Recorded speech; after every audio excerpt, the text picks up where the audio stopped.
اور آپ نے ساتھ ہی ساتھ دیکھا کہ ہم نے پرائمری بیلنس کے بھی اپنے ٹارگٹ اچیو کیے. آئی ایم ایف کے ساتھ پروگرام بھی طے کیا. آئی ایم ایف کے پروگرام کے اندر رہتے ہوئے بھی جو ہم پبلک ریلیف کے لیے کام کر سکتے تھے اس کی میں صرف ایک مثال آپ کو بینظیر انکم سپورٹ پروگرام کی دوں گا کہ اس کا بجٹ 460 ارب روپے سے بڑھا کر پبلک ریلیف کے لیے کام کر سکتے تھے. اس کی میں صرف ایک مثال آپ کو بینظیر انکم سپورٹ پروگرام کی دوں گا کہ اس کا بجٹ 460 ارب روپے سے بڑھا کر 592 ارب روپے کیا گیا, جس کے نتیجے میں 1 کروڑ مستحق خاندانوں کو ڈائریکٹ کیش مدد ملتی ہے. تو چادر دیکھ کر پاؤں پھیلاتے ہوئے اپنے اہداف کو مد نظر رکھتے ہوئے ہم نے پرائمری بیلنس کا ٹارگٹ بھی اچیو کیا. آئی ایم ایف کے پروگرام پہ بھی آن ٹریک رہے. کرنٹ اکاؤنٹ سرپلس بھی پوسٹ کیا. ریمیٹنسز میں بھی گروتھ دکھائی. فارن ایکسچینج ریزروز میں بھی گروتھ دکھائی. مہنگائی کی شرح بھی قابو کی. جو ریلیف عوام کو دے سکتے تھے وہ بھی دیا. اور الحمدللہ آج آپ نے دیکھا کہ ہماری پرفارمنس اتنی اچھی رہی کہ جب بھارتی جارحیت کے نتیجے میں جنگ عروج پر تھی جس میں اللہ تعالیٰ نے ہمیں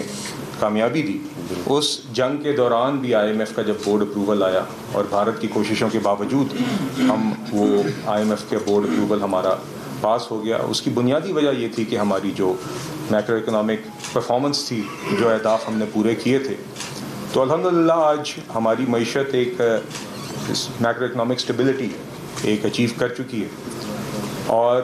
اس میں یقیناً عوام کا, بزنسز کا, پوری اکانومی کا ایک کردار ہے. سب نے مل کے اس کے اندر یہ اپنا ایک حصہ ڈالا ہے, تو یہ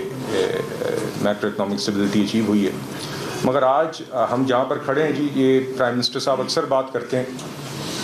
کہ یہاں سے آگے ہم نے پہلے بھی دیکھا ہے کہ میکرو اکنامک اسٹیبلٹی ملک میں ایک آئی ایم ایف کے پروگرام کے نتیجے میں آتی ہے, مگر اس کے بعد جب معیشت میں گروتھ واپس آتی ہے تو 4-5% سے زیادہ گروتھ جب ہم پوسٹ کرنے لگتے ہیں تو پھر سے کیونکہ ایکسپورٹس اس تعداد سے نہیں بڑھتی جو ملک کی ضرورت ہوتی ہے, تو ہم فارن ایکسچینج ریزرو کرائسس میں جاتے ہیں اور پھر واپس آئی ایم ایف جانا پڑتا ہے. تو اس دفعہ پرائم منسٹر صاحب آپ نے دیکھا ہے بار بار کہتے ہیں کہ this will be the last I M F programme. یہ ان کا ایک ٹارگٹ ہے اور وہ ہم تبھی اچیو کریں گے جب اب اس میکرو اکنامک اسٹیبلٹی جو ہم نے اچیو کی ہے اس کے گینز کو ہم کنسالیڈیٹ کریں اور آگے ایکسپورٹ لیڈ گروتھ کی طرف جائیں. کہ جب آگے معیشت میں گروتھ آئے تو صرف وہ گروتھ نہ ہو, کنزمپشن لیڈ گروتھ نہ ہو, ایکسپورٹ لیڈ گروتھ ہو, جس گروتھ کے نتیجے میں ہماری ایکسپورٹس بھی بڑھیں, ہمارے زر مبادلہ کے ذخائر بھی بڑھیں اور مستحکم ہوں, اور سسٹینیبل اور انکلوسیو گروتھ ہو, ایسی گروتھ جو پائیدار ہو, اور ایسی گروتھ جس سے ہر پاکستانی شہری خاص طور پہ کمزور طبقات مستفید ہو سکیں. تو یہ جی ہمارا اس سال کا ایک ویژن ہے, اور اس سال اب ہم نے میکرو اکنامک اسٹیبلٹی پر بلڈ کرتے ہوئے اس سال کے بجٹ کے مین کانٹورز بھی اسی ویژن سے ڈریون ہے. اس میں ایک میجر سٹیپ جو ہے وہ ٹیرف ریفارمز کا ہے کہ ہم نے پہلے سال 5 سال کے نیشنل ٹیرف پالیسی اناؤنس کی ہے, اور اس کے پہلے سال کے جو سٹیپس ہیں وہ اس بجٹ میں اناؤنس کیے گئے ہیں. اور اس میں بنیادی فوکس یہ ہے کہ را مٹیریلز اور انٹرمیڈیٹ گڈس جو ہمارے صنعت کار ہیں, جو ہماری انڈسٹریز ہیں, جو ہمارے کاروبار ہیں, ان کے لیے ان کی انپٹ کاسٹ کم ہو, ان کی چیزیں بنانے کی کاسٹ, را مٹیریلز کی انپٹ کاسٹ کم ہو, ان کی وہ مشینری جو وہ استعمال کرتے ہیں پروڈکشن کے لیے اس کی کاسٹ کم ہو, تاکہ وہ ایکسپورٹ کے حوالے سے کمپیٹیٹیو ہوں اور ہمارے ٹریڈیشنل ایکسپورٹنگ سیکٹرز کی گروتھ بھی بڑھے, اور جو ٹریڈیشنلی نان ایکسپورٹنگ سیکٹرز ہیں وہ بھی آگے ایکسپورٹنگ سیکٹرز بن سکیں. اسی کے ساتھ آپ نے دیکھا کہ ہماری جہاں پر جب انفلیشن ریٹ جہاں پر ہم نے اس پہ اوور اچیو کیا کہ ہمارا خیال تھا کہ لوور ڈبل ڈیجٹ میں پہلے سال میں لے کے آئیں گے 12%, مگر حقیقتاً ہم اس کو 4.5% تک لے آئے. مہنگائی پر ہم نے بیانڈ ایکسپیکٹیشنز قابو کیا. تو اس کا ایک cost from a revenue perspective یہ ہوتی ہے کہ آپ کے جو ایف بی آر کے ٹارگٹس کے اہداف ہوتے ہیں وہ اس سے متاثر ہوتے ہیں, چونکہ اس میں ایک ایسپیکٹ ریونیو ٹارگٹس میں ایک انفلیشن کی اسمپشن ہوتی ہے. انفلیشن کی اسمپشن 12% تھی, مگر اس میں انفلیشن کیونکہ اس سے کم تھی تو اس کا یقیناً ایک اثر ہے. مگر یہ ایک ایسی کاسٹ ہے جو معیشت میں چھوٹی کاسٹ ہے compare to the benefits of controlling inflation, اور اس سے جو عام عوام کو فائدہ ہوا ہے. مگر اس کے باوجود لو انفلیشن اور modest G D P growth کے باوجود, جو کہ ہمارا پہلا سال میکرو اکنامک اسٹیبلٹی کا تھا, تو اس میں جو ہم نے 2 سے 3% کے درمیان کی گروتھ پوسٹ کی اور 4.5% کی انفلیشن کی. اس کے باوجود ہم نے FBR کی ریونیو گروتھ 26% دیکھی. تو صرف تو یہ اس بات کا ثبوت ہے کہ اس سال کتنی آٹونومس گروتھ اچیو کی گئی. اور اس سال خاص طور پہ جو پرائم منسٹر صاحب کی ڈائریکشن پر، پرائم منسٹر صاحب کی ڈرائیو کے مطابق FBR میں جو ریفارمز آئے ہیں، جس میں فیس لیس کسٹمز ایک مثال ہے، جس میں دیگر اور انیشیٹوز ہیں، اس کے نتیجے میں ہم نے اس سال دکھایا ہے کہ ٹیکس نیٹ ڈیپننگ کے حوالے سے امپیکٹ، اور ساتھ ہی ساتھ انفورسمنٹ کے حوالے سے ایسے نتائج دکھائے کہ IMF نے پہلی دفعہ اس نئے مالی سال کے بجٹ میں تقریباً 400 ارب روپے تک کے قریب انفورسمنٹ کی مد میں صرف ٹارگٹ مانے، جو پہلے کبھی نہیں ہوا. تو الحمدللہ وہاں پر بھی چیزیں آن ٹریک ہیں، مگر یقیناً آگے اب ہم نے FBR کی پرفارمنس میں بھی آگے مزید اضافہ کرنا ہے، وہ آپ کے تعاون کے ساتھ. کچھ جو آپ نے ابھی باتوں کا ذکر کیا ہے اس پہ ہم ضرور ابھی بات کریں گے، مگر بنیادی بات یہ ہے جی کہ ہم نے آگے اپنی فسکل پرفارمنس بھی مزید بہتر کرنی ہے. ہم نے اپنے پرائمری بیلنس کے اہداف بھی پورے کرنے ہیں. ہم نے انشاءاللہ مہنگائی کو بھی ایک ریزنیبل سطح پہ رکھنا ہے، مگر بنیادی طور پر export led sustainable economic growth achieve کرنی ہے آپ سب کی مدد سے. اور اس میں جی انشاءاللہ آپ کے ساتھ جو ایک سلسلہ ہے رابطے کا، کولیبریشن کا،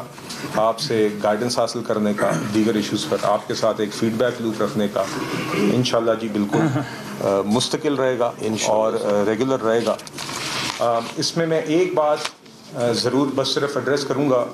خاص طور پہ کیونکہ آپ نے دیگر باتیں کی ہیں جی سر، تو میں ابتدائی کی حد تک میں ایک بات ذرا ضرور ایڈریس کرنا چاہوں گا، پھر بقیہ ہم چیزوں کو میرے ساتھ کیونکہ میرے آنریبل کولیگز FBR سے آئے ہیں تو ہم ایک ایک کر کے چیزوں کو دیکھ سکتے ہیں کہ رسپونڈ کریں گے. مگر ایک بات جو